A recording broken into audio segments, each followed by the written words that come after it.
Hey guys, welcome back to another video. So today we are talking about Invest 92L.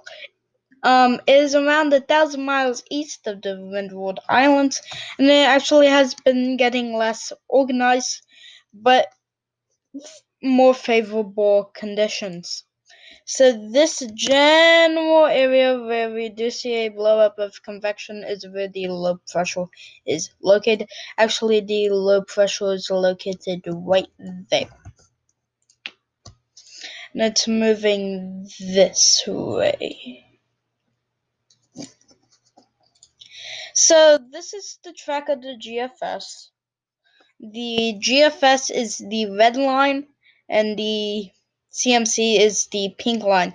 So we might actually have another small Dorian just dumping rain on Governor's Harbor, Arthurstown, New Bight, Georgetown, Cockburn Town, and then just moving on up.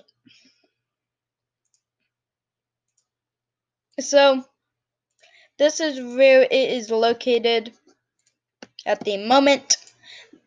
These are all the models. All of them are mainly showing around 45 knots, so it's not supposed to be a major hurricane showing a lot of the models, but you don't know, it's still 2020.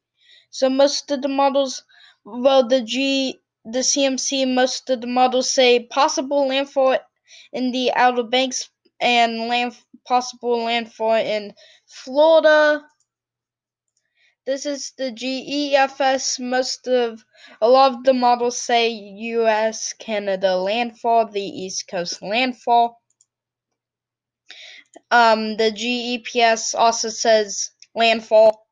Most of them say landfall.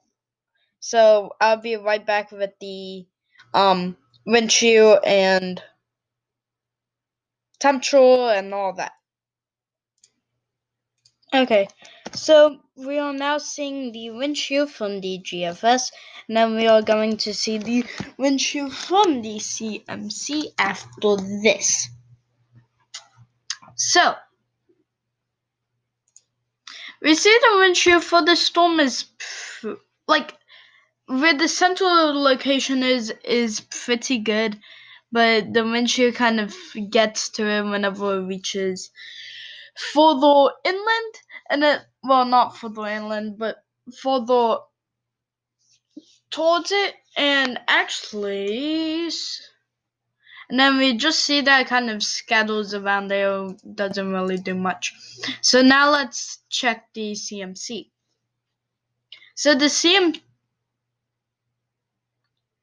CMC is showing more favorable conditions where it is located, but on the north side it is worse conditions for the storm. So now let's see the humidity for this storm. So let me just make it like refresh. Okay, it's still this Hannah that just dissipated.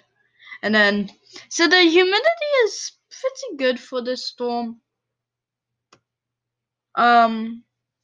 Except whenever it gets near Hispaniola, and then the humidity kind of captures it, you could say. So we are actually seeing an El Nino happening due to the cooler waters. And then we see warmer waters in the North Atlantic and actually in Greenland, which is kind of surprising. So we are actually having a current El Nino happening due to, you see all these blues here. And then where this place is going is actually above average. So if we see here is the track where most of the models are.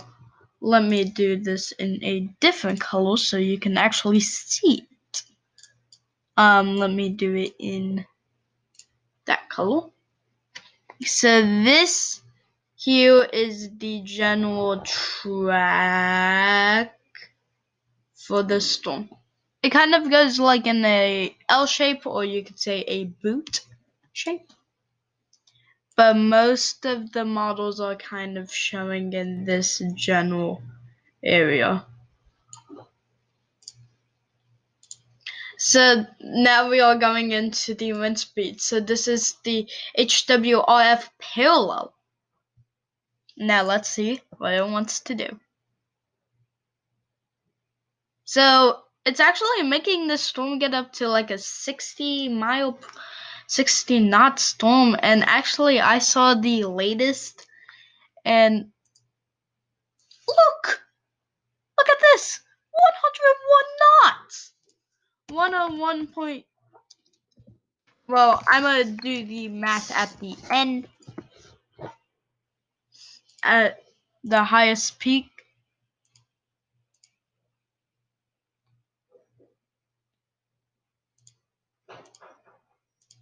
Okay, this is getting too crazy. Okay, so real quick, 127.6. 127.6, not 2 miles per hour. 146 miles per hour. That's a Category 4 storm. Wow. Okay. So this is the HWRF parent, which I don't know what's the difference. But 90 mile per hour, 91 mile per hour, 90, well, knots, I'm saying. So it seemed the highest wind speed was right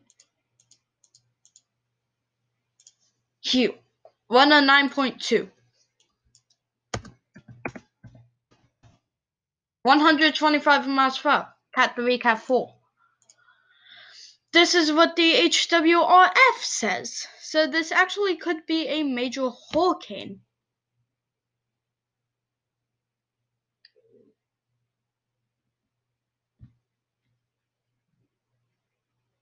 Look at the wind, that like general area for that wind. 119.3.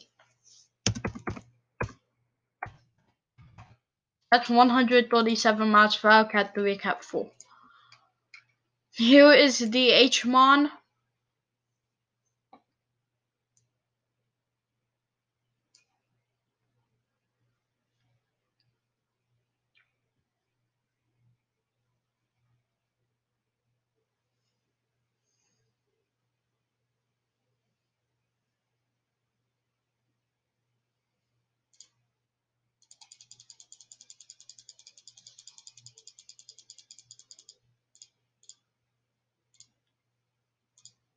Okay, so the highest we see is 110.1. So let me do that. 110.1 knots is 126 miles per hour, Cat 3, Cat 4. So this is the GFS. It's probably going to be more reasonable. I'm not really shooting out of the parks.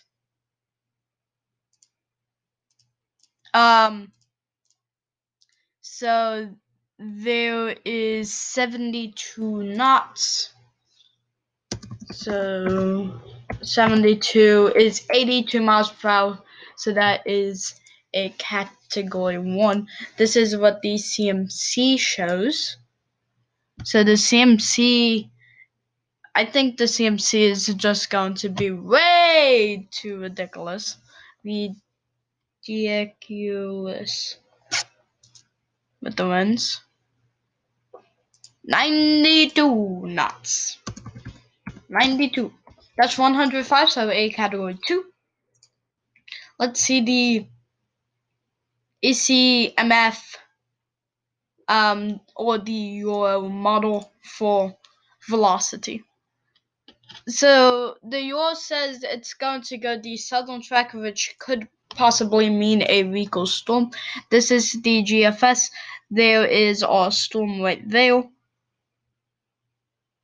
and it says it's going to go a northern track, so a kind of stronger storm. So guys, make sure to go down below on this video, leave it a like if you enjoyed it, hit that subscribe button so you see more tropical updates in the future, and I'll see you in the next one. Alright, bye bye.